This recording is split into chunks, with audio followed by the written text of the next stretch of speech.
Hey everybody, Dr. Phil here. This is going to be a video on ethics and ethical reasoning. Let's go ahead and jump right in.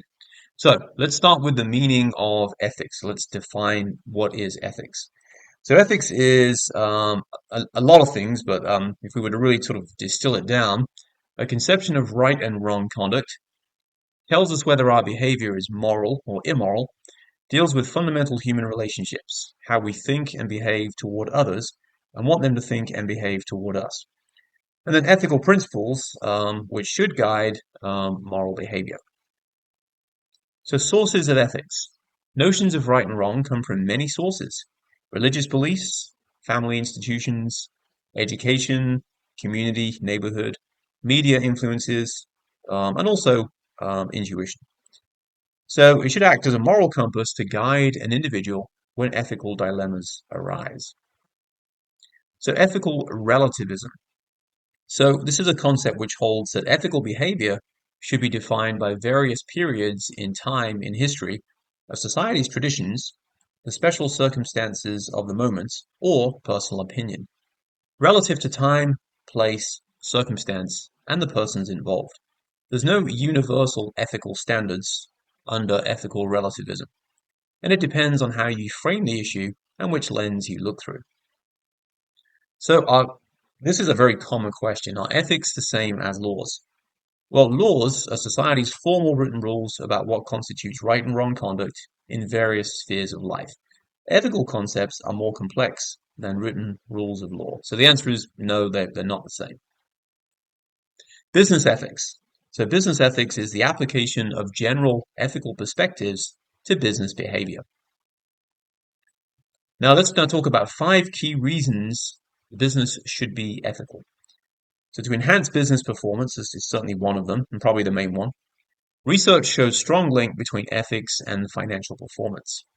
Ethical actions can directly affect their organization's bottom line. And most firms are sort of cognizant of that. They're aware of that, so they generally try to act ethically. Also to comply with legal requirements.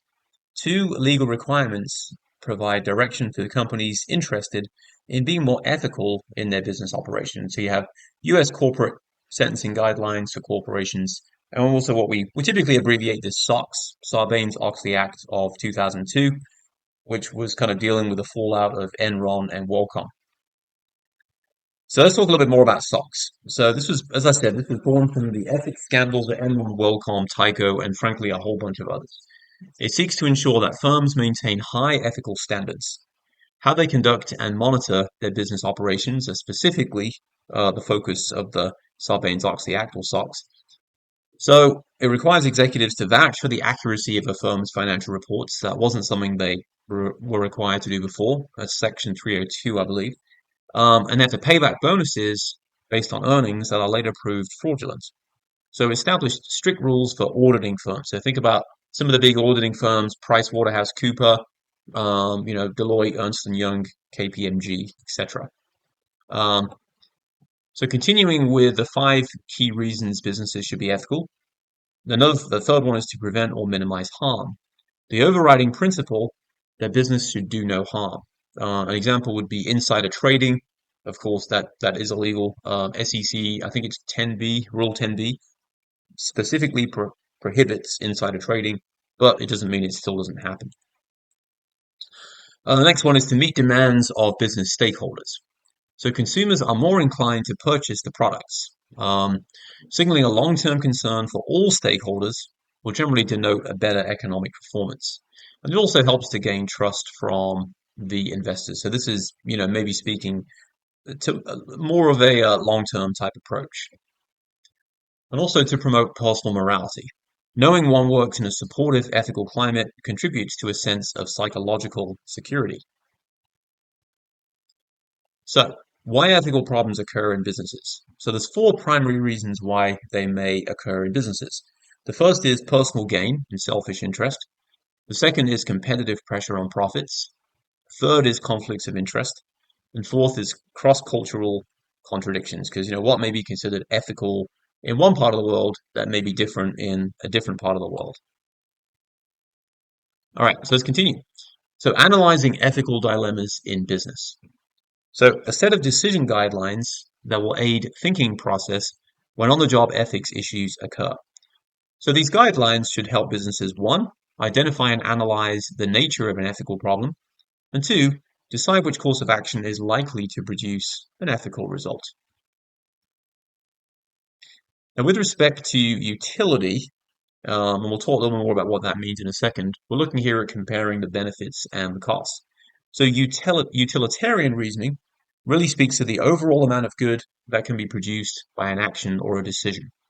So we're comparing the benefits and costs of a decision, policy, or action. The costs and benefits don't just have to be, financial, they could be economic, they could be financial, but they could also be social or human. Now, the drawbacks. There are a couple of major drawbacks to this sort of utilitarianism principle. One is the difficulty of accurately measuring both costs and benefits. Explicit costs you can measure, financial costs, for example, but there are also a lot of implicit costs that it's very difficult to measure. And the majority may override the rights of those in the minority. And let's talk about protecting, the determining and protecting entitlements. So human rights. The person or group is entitled to something or to be treated in a certain way. Examples of basic human rights are the right to life, safety, and due process. Now, limitations is the difficulty of balancing conflicted rights. All right, quick video here for you. Thanks for watching, and I'll see you all in a future video. Take